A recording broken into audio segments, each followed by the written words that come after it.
landlord and your tenant, you all are best of friends until somehow it starts with you wanting the landlord to paint over the room that your child dirty for the last 5 years, and the landlord decides, you know what, I'm going to paint it, but when I paint it, you will pay for it. Yeah, or some reason there's always somewhere out you hit rough times now. You're telling your landlord, you know what, landlord, he's me for the last 2 months now. But there's always going to be issues as with human beings. But it's always good to know what does the law speak to? What are the rights of the landlord?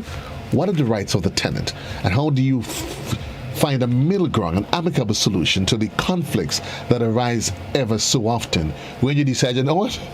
Ultimately, I call it the police for you.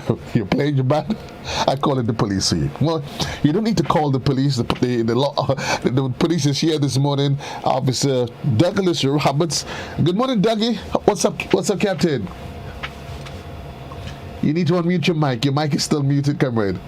Yeah. What's up? I'm fine, thank you. How are you? I am wonderful as always. How was the weekend? Filled with work. Work. Well, it's work you asked for, you know. You know they said what's the reward for hard work? It's more work. Sorry, I didn't ask for money. Well, that's the problem. Normally you ask for work, they settle the money. If you ask for money, you don't get the work.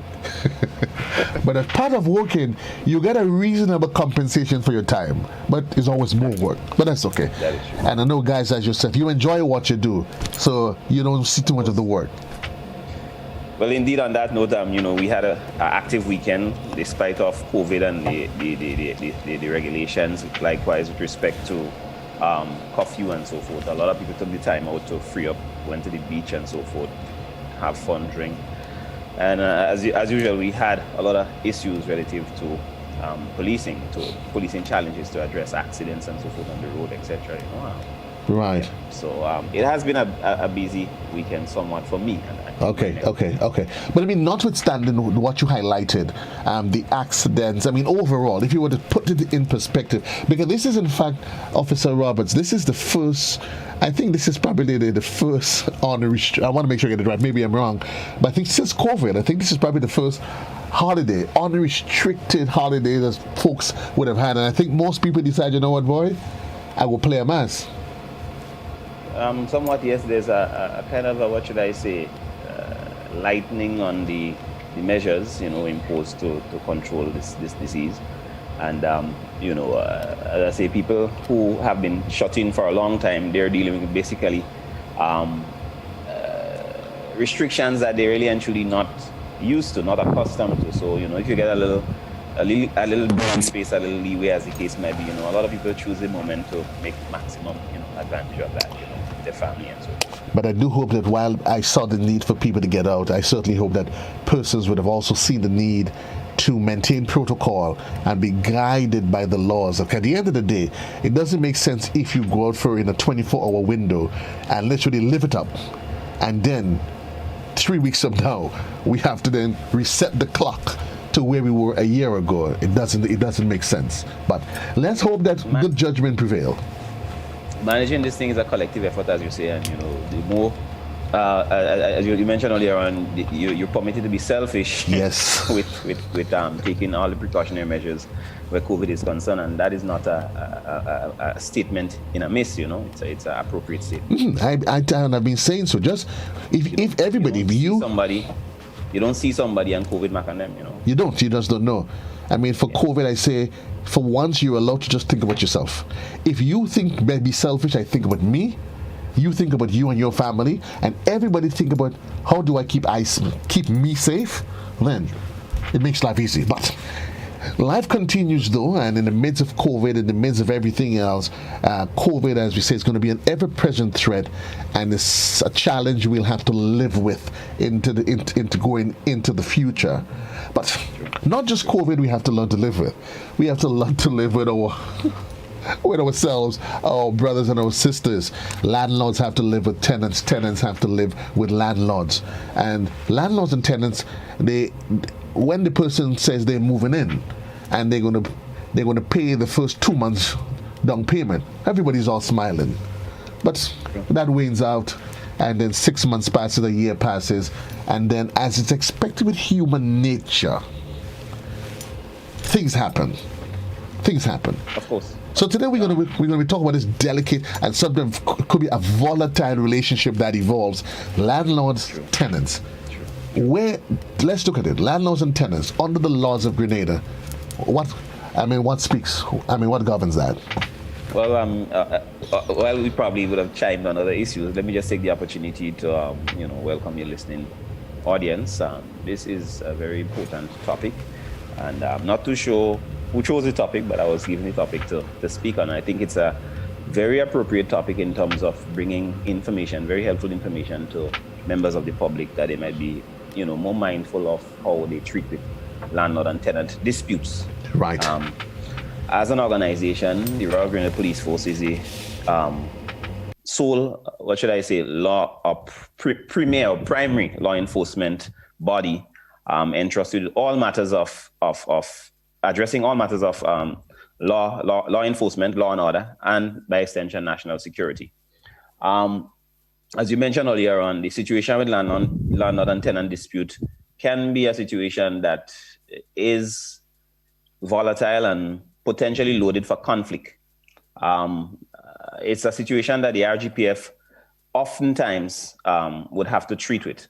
For many reasons, there are breakdown between landlords and tenants, which cause sometimes tempers to flare and situation spin out of control, where you have landlord probably going after tenant and tenant going after landlord in more or less violent manners. That situation is one in which the police is oftentimes called in to mediate, to bring a resolution, to bring diversion with respect to resolving those issues. Uh-huh.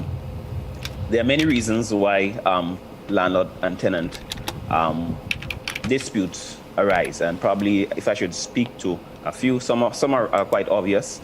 The issue of non-payment, or probably sometimes delayed payments of rent, or sometimes months on end,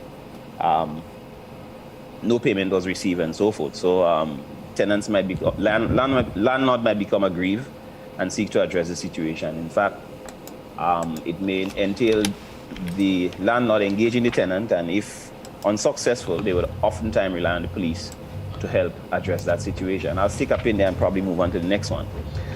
The other issue might be the use of property. The tenant might use the landlord property against the purpose for which the contract was originally intended. You might rent, let's say, a dwelling house and want to convert it into a studio to record music and have a lot of people coming onto the property. The landlord may be peeved by that and more or less see it as a situation in which they do not appreciate that.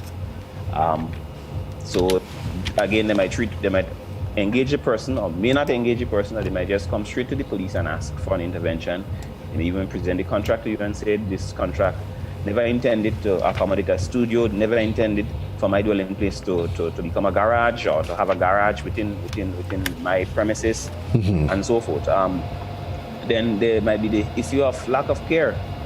You might retain a tenant, dwelling in your place, and then the tenant probably may not be in keeping with your expectation of how they should keep or care or maintain the premises. And then again, it may move from one situation to the next in which the tenant might feel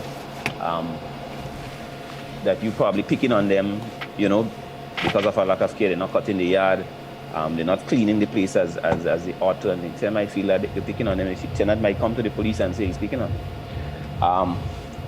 Also, you may have other issues of dissatisfaction.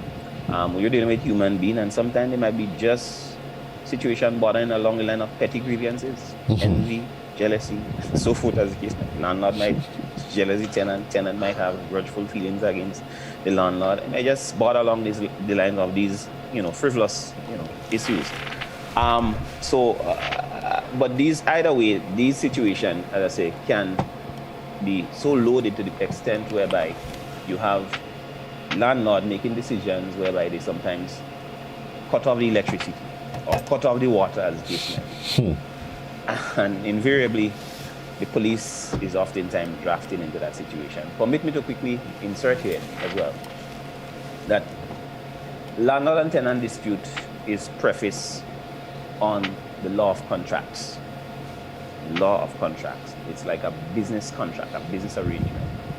Whether it is verbal, whether the contractual agreement is made verbal or written, it is prefaced in contract. And the fact that it is prefaced in contract, its basis lie in civil law. Civil law, not criminal law. The police has, what should I say, a duty, a mandate, which is enfolded in criminal law, the application of criminal law, and addressing matters along that line. And in law, there is two, probably, if I should call it, categories of law: civil law and criminal law. There are a lot of times people with those sort of disputes come to the police, and invariably the police sometimes have no choice but to probably do referrals, because we have no power in ourselves under civil law to effectively, and I say effectively, address issues along the line of matters that fall under the category of civil law. Okay. However, there might be intervention that is required from the police. You know, sometimes the police cannot avoid intervening in certain civil matters. Yes. And I'm assuming before you go ahead, because understandably, because a civil matter quite easily, if left unattended, can easily translate itself into something not becoming a criminal matter. The thing is, sometimes police officers probably might take the stand-up approach and advise persons based on how potentially inflammatory that matter can be. They might take the dismissive approach by saying that is civil law, go to a lawyer. And the Commissioner of Police, as far as I know, Mr. Edwin Martin, is very particular about officers taking that approach. Okay. There are times you look at the situation and probably you say it's civil law and you fail to give it the necessary attention, and then somebody end up killing somebody. Somebody end up maiming somebody, because if there had been probably that, I want to consider it forced aid, that forced aid treating or treatment in terms of enforcement, in terms of law, in terms of legal intervention. If the police probably take a stand-off approach, the matter could escalate, as I said, and become a crime. But that in itself, and I understand, and that makes a police officer's job even much more delicate, because at the end of the day, while you do not have any specific jurisdiction, given the nature of it, at the end of the day, it's a situation that, if left unattended, can become eruptive, and just like that. But while we at it, though, we did highlight initially that tenant-landlord relationship, it is one that is prefaced on an understanding of a contractual agreement, whether written or otherwise. And that's not some of the only contractual arrangements. And just to bring it home, the whole, when you get on a bus, so at least we simplify it for individuals. When I get on a bus, nobody have to tell me, well, they didn't tell me I have to pay. It is an understanding. It's established. You get on a bus, you pay for the bus. You pay for the ride. You want to. It's implicit. It is simple. So whether or not a person decides to formally give you a lease agreement that says, listen, Dougie, you're rented by me, and it stipulates in writing, are there some arrangements that it is understood? For example, you will hear it is said that if you have to, if the landlord no longer wants to have the tenant there, they need to give them a specific amount of time and those sort of things. Is that culture, or is that written in the letter of the law, but not openly expressed? It's or known by some people. No, it's written in law. I mean, if you're required to give, as a landlord, to give a tenant notice, you need to take into consideration. Well, it's in law, but I'm just giving probably the rationale or what in law that supports the rationale in law that supports that. At least you can give somebody notice today to move tomorrow, or you can give them, sometimes giving them 1 month notice is not sufficient. What I believe in law, I mean, I've been perusing the law myself, but the advice that I give people is to give people at least 3 months. But Dougie, I see the man downstairs with a gun. The man selling drugs in my apartment. Call the police. Oh, call. Let it execute a search warrant. Okay. Many ways to hang a dog, you know. Okay. So you think, I mean, okay, so because I want to apologize for saying hang a dog, because there are a lot of people who are animal sensitive. Fair enough. Yeah, I agree. And it was only meant figuratively. Right. You know, statement was only meant figuratively. Right. So you think a lot of cases it gets out of hand because persons on either side of the fence, they do not appreciate their rights as it is. That is true, and I would support. You were saying that when some things are left implicitly for you to figure out. You know, lately I've been coming to probably ascribe to this in my own personal life. When things are not clearly spelled out, when things are not clearly defined, it leaves room for conflict. It leaves room for doubt. It leaves room for people applying certain discretion that is not consistent with what is accepted. So things must be spelled out, and especially in contract, the law of contract. Because I could tell you a particular experience. I dealt with a particular landlord-tenant issue. And when the tenant was leaving, they left with a number of things that the landlord was saying, this is mine, that is mine, you're going my stuff. But when you do the contract, you draft up what you had in the house by way of an inventory. When the person leaves, you know what I'm saying? Mm-hmm. It leaves no room for disparity, it leaves no room for doubt, as the case may be. So it is advisable that you note stuff. You know what I'm saying? Like do an inventory. If you're renting a fully furnished apartment, you do an inventory. You sometimes get the sense, the Officer Roberts, that in many cases, that relationship, because we're relatively small, 110,000 of us here, and we tend to know each other. And a lot of times, when it comes to renting or leasing of apartments, maybe somebody, boy, Doug, you say, listen, I know Joe, but Joe have a place to rent. And you will call, Joe, go on, boy, I have a fellow officer of mine, or I might tell you, my Dougie boy, I have a colleague of mine. And as such, we tend to blur those normally, we take those things for granted. But you're saying, listen, nothing could go, it saves both parties. Put it in writing. Let me just probably extend on the situation I was explaining. That same situation where an inventory was not made, and the landlord was pointing out things that the tenant was going with that belongs to them. Right.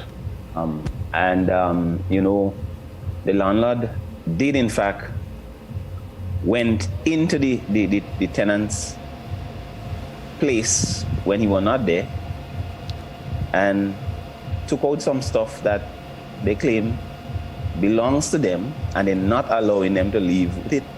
And it's unfortunate because I ended up charging that landlord for housebreaking and stealing. Okay. That's getting dicey here. Yeah, I charged the landlord for housebreaking and stealing. You might say the property is the landlord own. You understand? But in law, they use a key. So they didn't really break down the door. Yes? Right. They use a key to access the inside and so forth. It is breaking in law. Yeah, what you call constructive breaking. Yes? And an actual breaking. So under the consideration in law where that type of breaking is considered constructive breaking, I had all the ingredients in law where I preferred a charge against the landlord for breaking in on the tenant. That's quite interesting. So let me ask you, why and I'm just saying, I just want to be, I don't normally like to use the term, but I mean, for the purpose of the conversation, I just say, be the devil's advocate.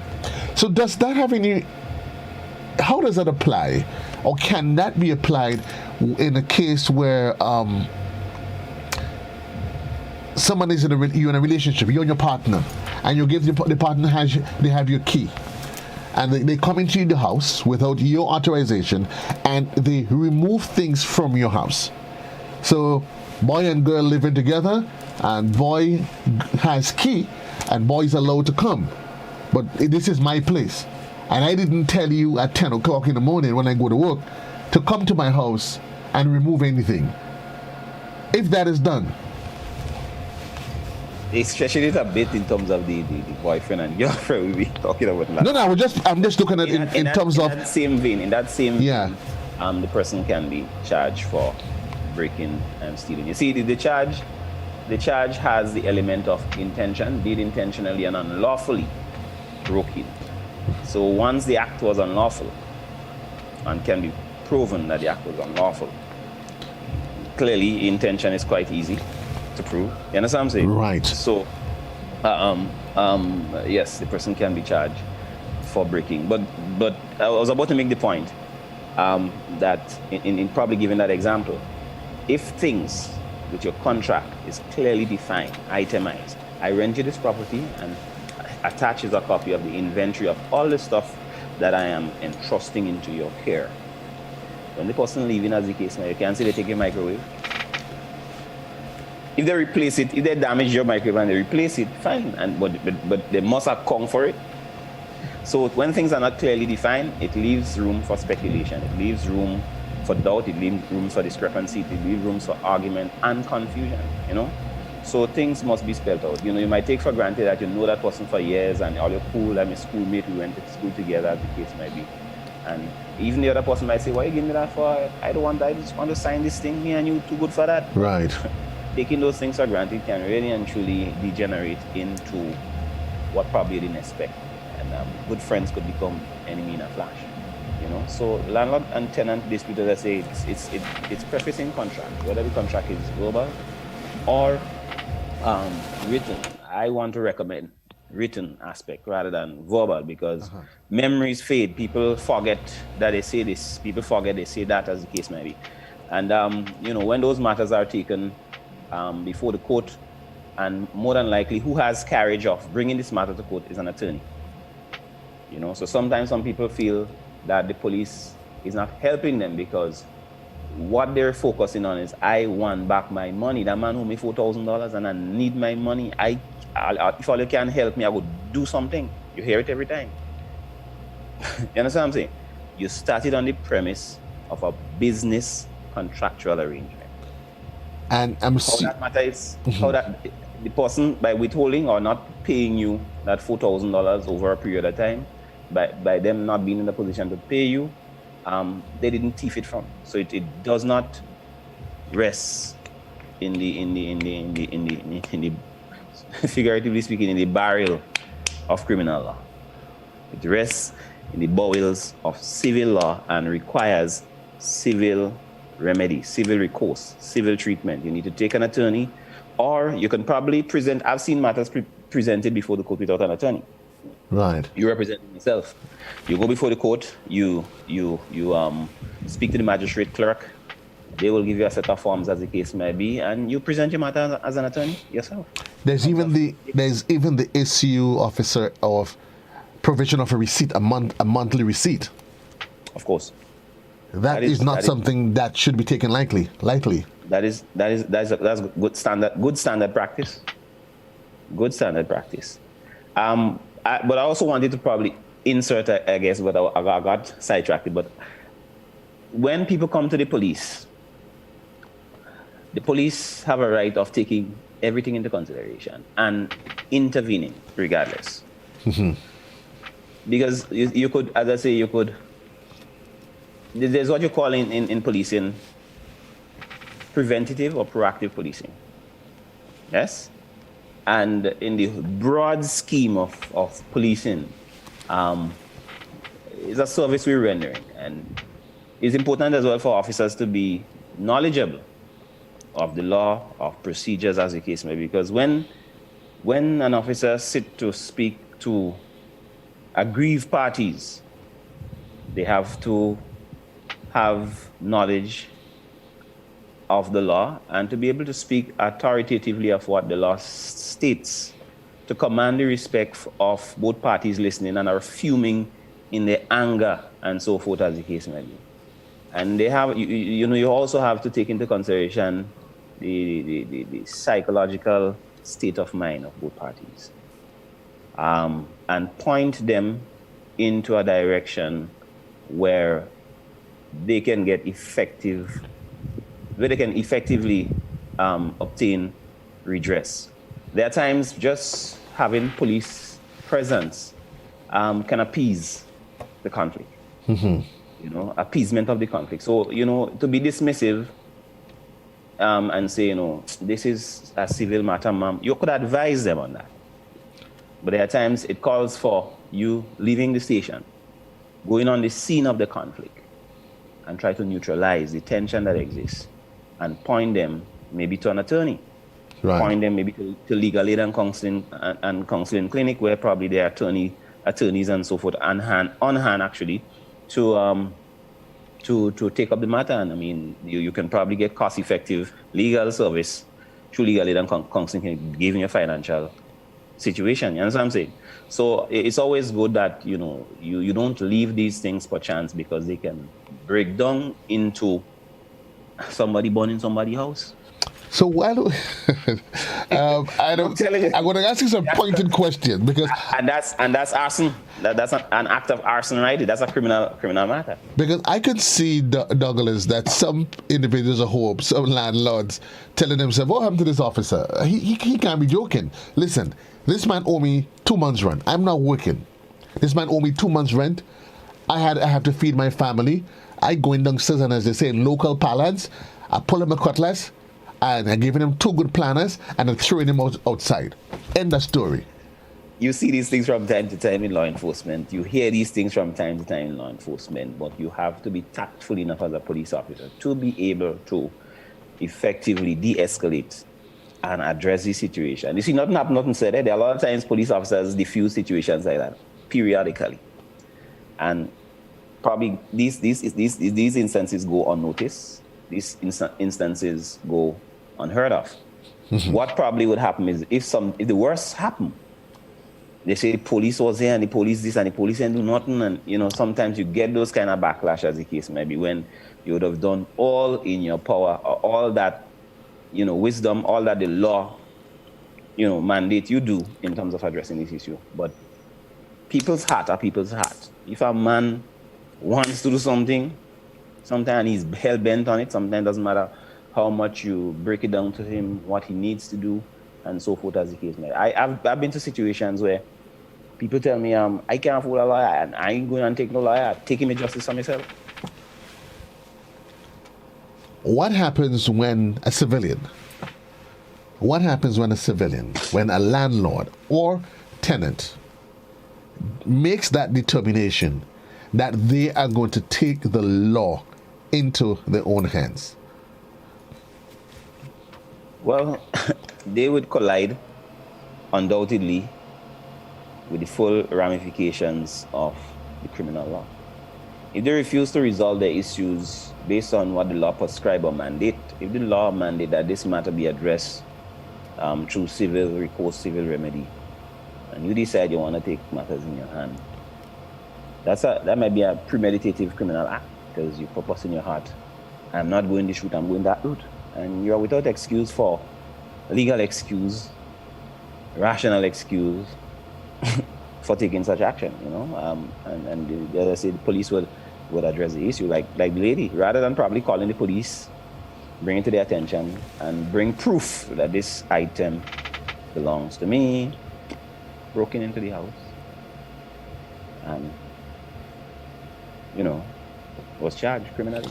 It's interesting that we having this conversation, and all of a sudden now a million thoughts is running through my head, because I know in our culture, in our societal setting, how we tend most times to react.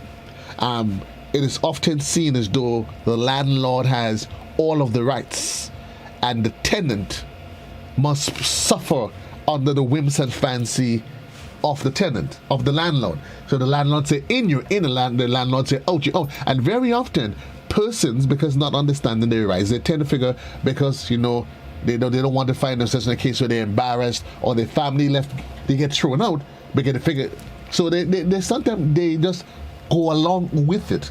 But one of the important things, unfortunately, the word on the ground is that tenants have all the rights, not the landlord. The tenants.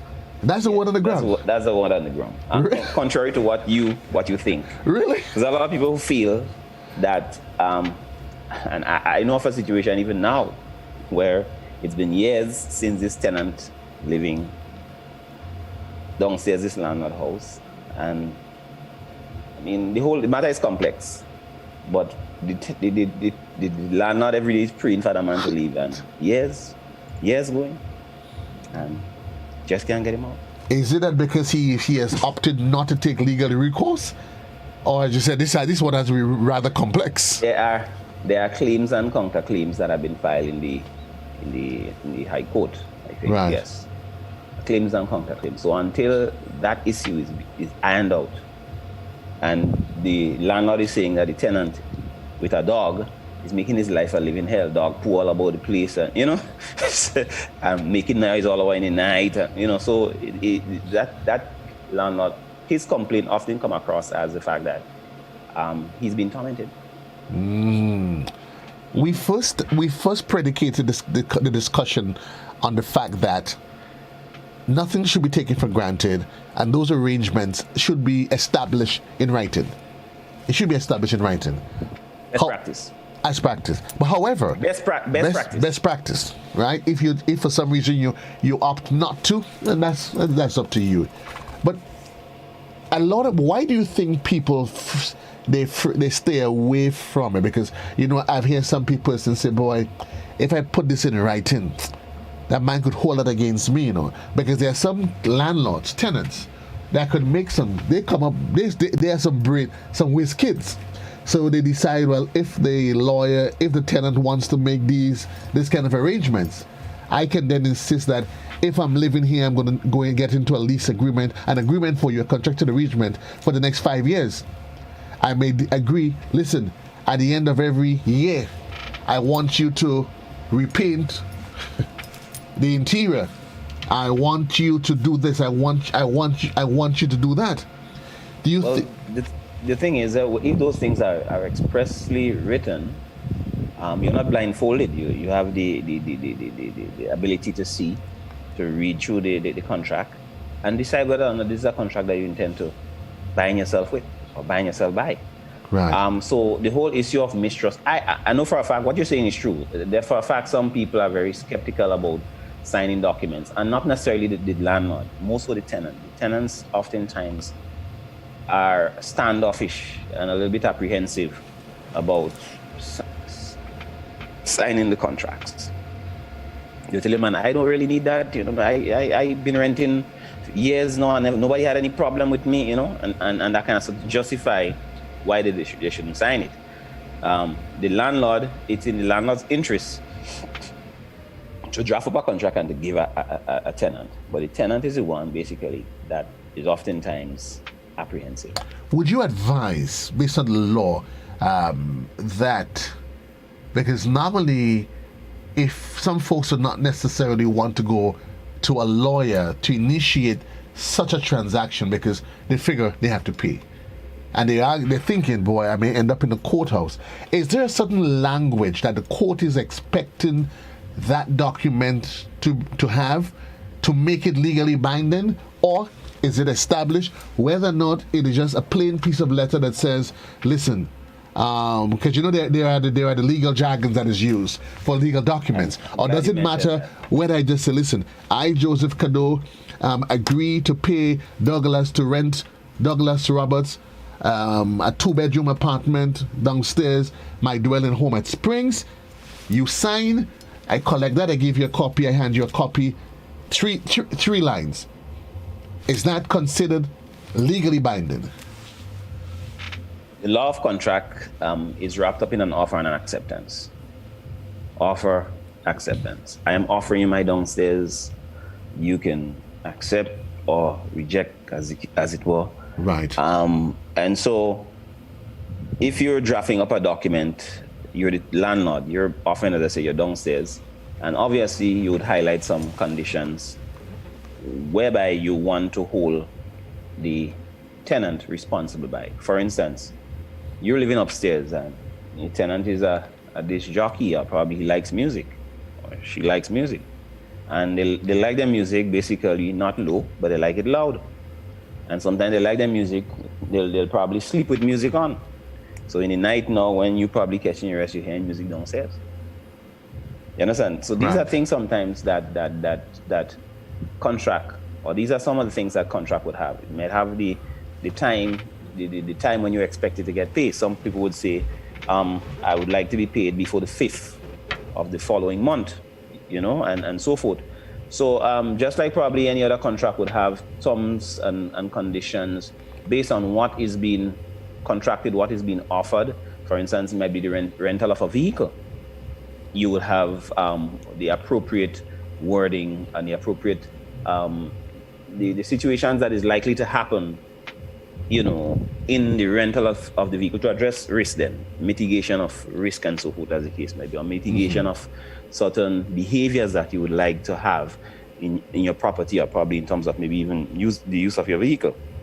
So you mentioned earlier on legal jargon. It's straightforward, probably palatable wording that what the landlord or the person that's offering wants to see happen. Right. But I would like to address the issue of the law in relation to landlord and tenant. I'm a law enforcement officer, and I'm in law enforcement. As you mentioned earlier, in terms of legal jargon and so forth, from my position as an individual, I'm not a trained attorney, but there are jargons. The law, Landlord and Tenant Act basically carries with it some legal jargons that are not easily unfolded. For example, in terms of understanding. For example, well, if you read it, you will see what I'm talking about. Okay. I can't give you a particular example. Right. But the way that the law is crafted, it's crafted in such a mind that only a mind fair enough, trained in law, can translate it. Can translate it and bring it to more palatable understanding to you. For instance, some people say, I read the Bible and I don't understand it.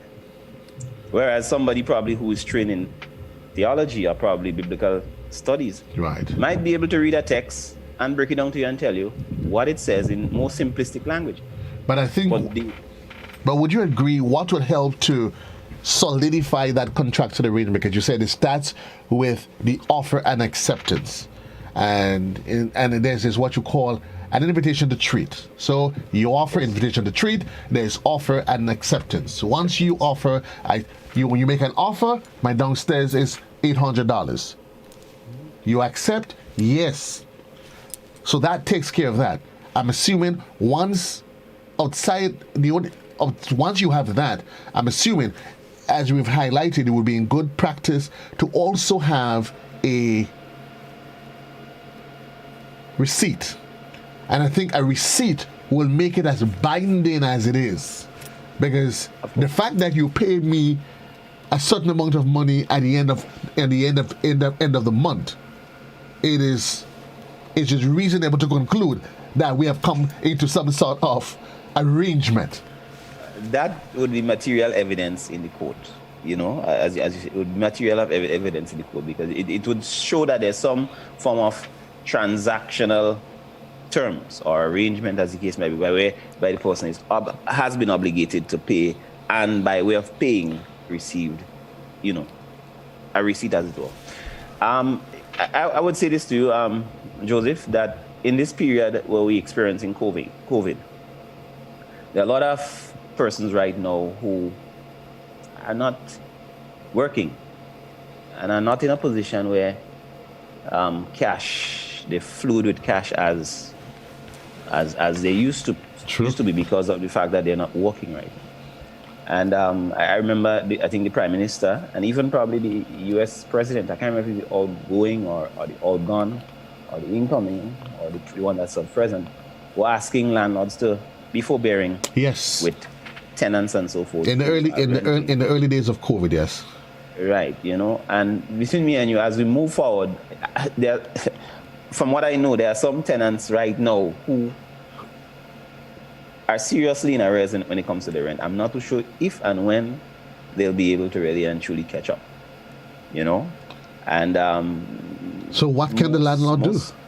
Most landlords right now are seriously contemplating giving them notice. Because you taking up space while you are comfortably resting every night, there is 5 other persons out there who is willing to move in and probably even pay me more.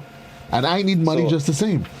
So hence the reason why I think this topic is really, really, really apt. It's relevant at this time in terms of tenant understanding, the rights, as well as landlord understanding the rights. Because between me and you, the rights, while there might be misconceptions, there might be perceptions on the whole issue of who tend to feel like the victim, just like probably in gender issues, sometimes they say men are the endangered species now, and women are making a lot of phenomenal strides and so forth. And sometimes there's this kind of a disparity that is highlighted, Similarly, there's a disparity that is highlighted between who has more rights, and you mentioned it earlier, whether the landlord have more rights and the tenant have more rights.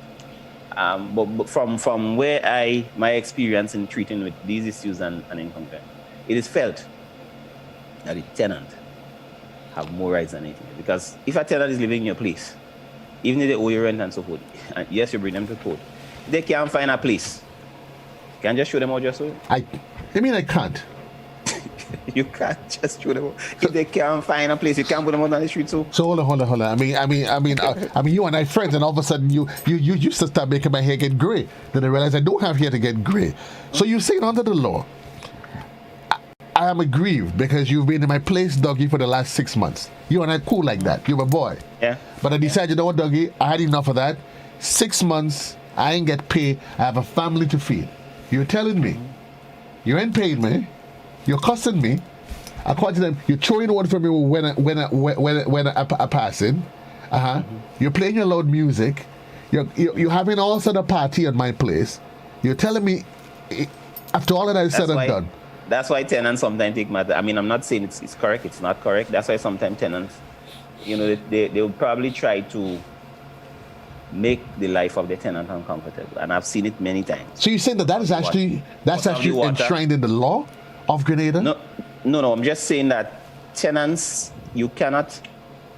There's a roadmap. There's a path in law to take in relation to evicting a tenant. Okay, so let's. But even as you take that path in law, the tenant can be in your house for a prolonged period of time, unlike what you actually want or expect.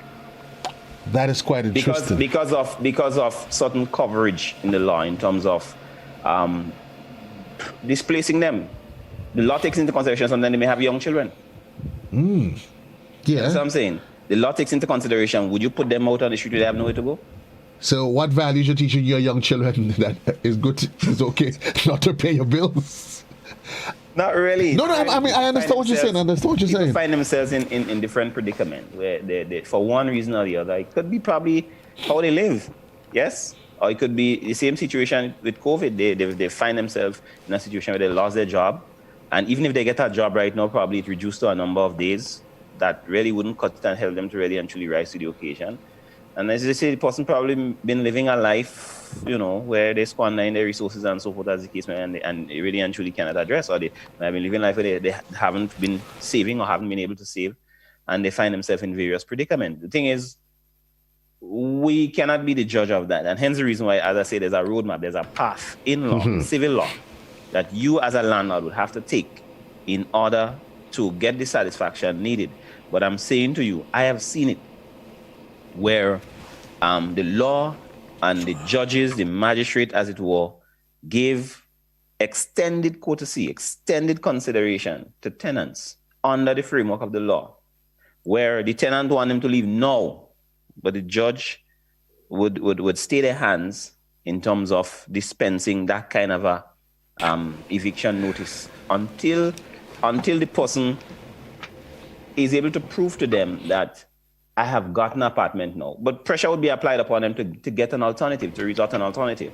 But It doesn't happen. Automatic eviction, yes, is a possibility, but it takes into account other variables, other conditions, other things and so forth. It's not just like, so sometimes the tenant may have their expectations. Not the tenant, the landlord, sorry, may have the expectation. But that's one thing. I want that man to move by the end of the year. Or else. By the end of the year is next month. Right. You understand what I'm saying? By the end of the year is 2 months from now. You understand what I'm saying? So sometimes it may not happen like that. Sometimes all February it wasn't still in the place. as the law takes its course in addressing the issue. It's about 12 minutes on to the hour. Things are not often as easy as it seems. It's not as often as easy as it seems. And I think that's why it's interesting. And that's a conversation, because I know a lot of people now, they probably start thinking, Dougie, wow. Maybe I really need to be a little bit more circumspect as to who, under what terms and conditions. How do I draft this up? Maybe to start with, you know what? Maybe better I give a lawyer a $1,500. Let him give a full-length, open legal that prescribes, listen to me, that I reserve the right within a particular time frame to get you out of there, because left on its own, it can play out in some rather unseemly ways. Landlord-tenant issue can be very sourish. It can be very inflammatory. Right. And as I say, even if sometimes you practice best practice, yes, in terms of treating with these issues, sometimes the unlikely or the undesirable occur. Yes, you do not want that to happen, but it does occur. We're dealing with issues. Sometimes you get a new vehicle and you have factory fault. Yes, harsh realities. But I always believe that persons should gravitate to best practice all the time. And I think that's where we are going to leave this conversation for now. But I'm promising you that we have to take this conversation to another level. I think what I would want to happen is that, and you and I, if we can work on that, if we can have somebody from the legal fraternity and then a law enforcement sit side by side, so we can have that conversation, so we can literally, have a greater appreciation for what the law says and what in reality plays out. I could probably use this forum to make a recommendation. I think Mr. Ferguson, on another media entity, not one occasion he would have addressed those issues and so on. I think he's well versed, in law to speak to the issue in detail, in as far as zooming into what are the rights of a tenant, what are the rights of a landlord, as the case may be. And I think this is a very important topic at this time, where a lot of people who are tenants are probably facing the bad end of the landlord because they can't rise to the occasion, and a lot of the landlord are griping because over the tenant and so on. So I believe that it's a good suggestion that you have, and I want to probably maybe recommend that you probably engage Ruggles Ferguson on that issue, because he would have spoken to it before. I'm almost certain does. I know there's this program that himself and Godfrey. That Godfrey, they would have had those conversations, but it's always good ever so often just to get an update on it.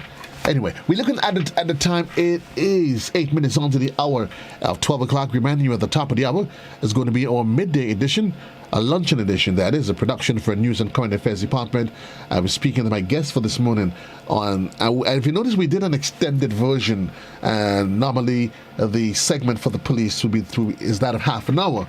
But given the absence of real value IGA, I extended the courtesies to law enforcement, and certainly I know for you, the listeners and viewers, in case you're wondering where is our Real Value IGA and why they took up an hour, Real Value is not onto the program today, but certainly you would appreciate. Anyway, so my guest was Officer Douglas Roberts, and again we want to say thanks to the members of the Royal Grenada Police Force for every Tuesday so openly obliging us with their presence here on Classic 105.5 and 105.9 and GBN Television. Officer Roberts, all the best to you, sir. You're welcome, sir, and it's been a pleasure.